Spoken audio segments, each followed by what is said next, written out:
Hey everyone, it's the Four Gun Guy. And something happened this weekend at a 22 long rifle match that really hasn't happened to me before, but I was prepared for it, thank goodness. And I just wanted to kind of take you through that journey. If you're just beginning in PRS type matches, then this is something that you're going to want to remember and maybe rig up something like I did that's going to suit you. So if you're ready to go, let's get to it.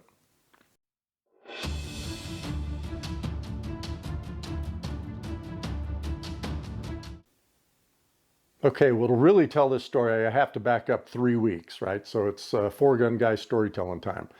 3 weeks ago, I'm at the range. I'm setting up a 100-yard target for my 6.5 Creedmoor. And as I'm walking down to the target, a very good shooter, Matt Caruso, was walking down with me. We had a conversation. We just started talking about things, and he was telling me about a time when he was at a match, wasn't too long ago, and he was way off on his first shot.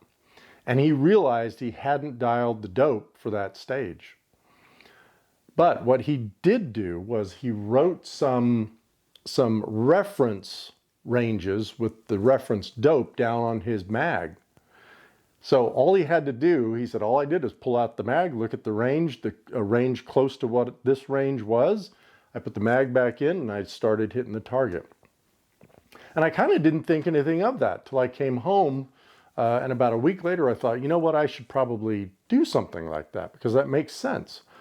Well, the night before this match that I'm talking to you about now, I actually did that. And I'll put all these up here because usually what I do at the match is I have my dope card. So I get to a stage. At this stage happened to be, it was target D as in Delta, 100 yards. And I wrote down the dope. The dope I got from the Kestrel was 1.8 for that day, was 1.8. So I wrote it down. And then what I usually do is I put that card in my wristband. I have my wristband on my wrist.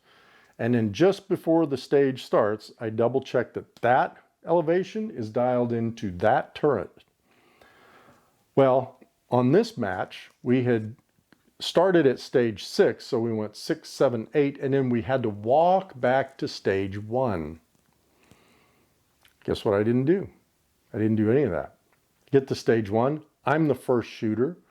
I get up to the prop, it's a PRS barricade.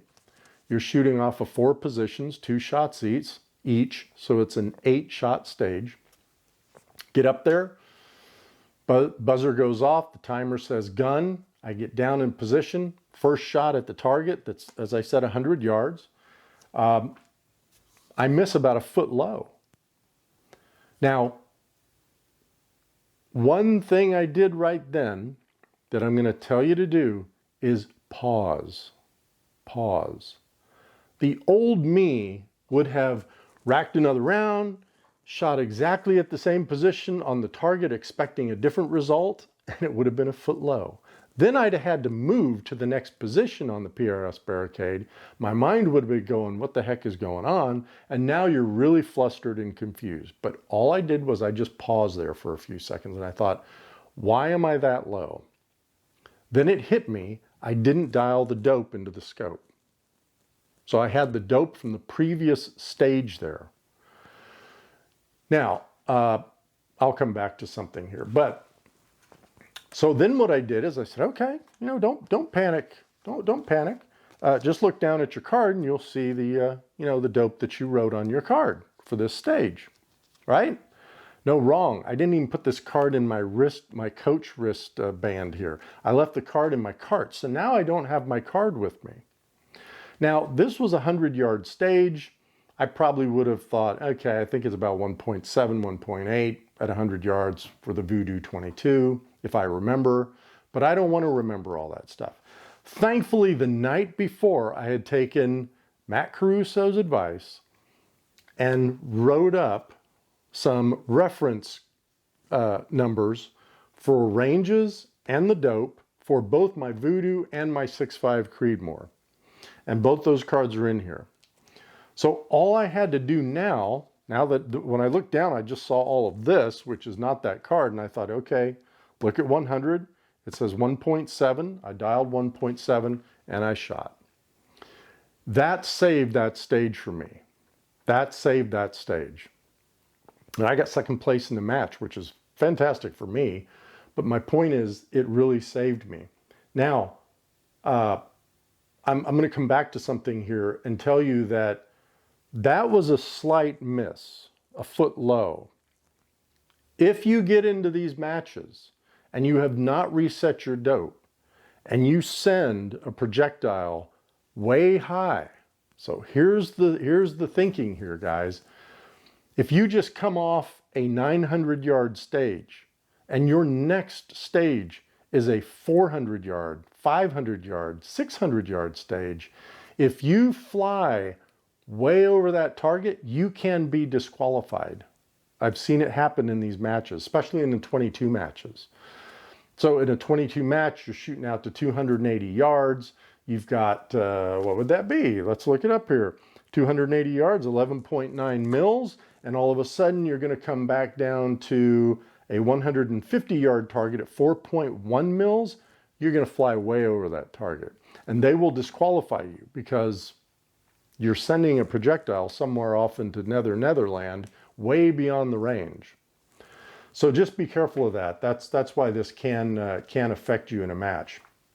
But I wanted to just say that this is what saved me the other day. Now, what I'd like to do is show you a video that then you'll see where I almost did it a second time. And I wish I had shot the video of that PRS barricade, because you would have seen exactly what I did in the thought process I went through.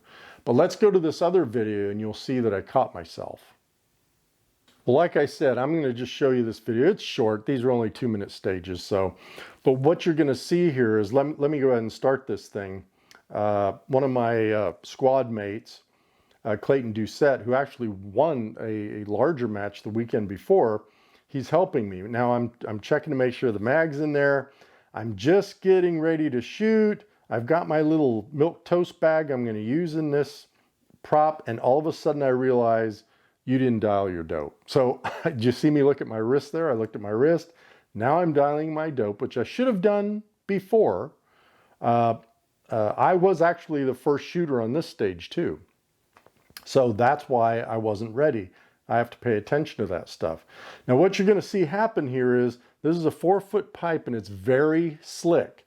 And the windows in that pipe only come up halfway on your scope. So these windows are like this high. That's all they are. So you have to be very careful how you prep for this stuff. And what you're going to see is that when I get in there, I'm going to initially try to use that milk toast bag in the window and prop the rifle up on it. And you're going to see here in just 1 second. See, I put the milk toast bag up there, and now I'm putting my rifle in there, and I realize that ain't happening. So I throw the milk toast bag out. You've got to make those decisions pretty quickly. And then I'm getting some hits here. Now the second window, it was 3 windows, 3 shots out of each window. The second window is very low, and this pipe is so slick on the inside that what you'll see is me trying to adjust my position. And at first I'm trying to sit down. Watch me slide. The pipe's so slippery. So then I have to go over on the side here. And I'm lucky. I think I got 2 shots out of 3 there. But what I'm going to do next time is, I just got this bag from Armageddon Gear. And this is going to be perfect for this type of prop. So what I'll be able to do there is get down, get on the bag, get down, right? And then use this bag as the prop for that window. So that's what I'll use that for. And then the rest of it was just, as I said, 3 shots out of 3 windows. I think I got an 8 out of 9 on this one. But I wanted to show you the kind of props that we shoot off of in these matches. I'll let this thing run.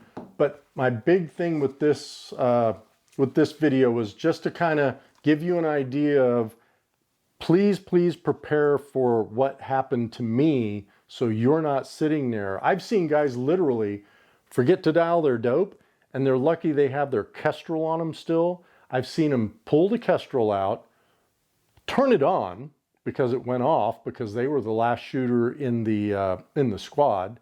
Have to turn it on, wait for it to come on, look at the dope, then dial the dope. That's taking precious time, and you only have 2 minutes for these stages. So it's not like you can spend a lot of time dealing with this stuff. Anyway, hope you enjoyed this one. Thanks for all the likes, the comments, the subscriptions. And until next time, prepare and shoot straight.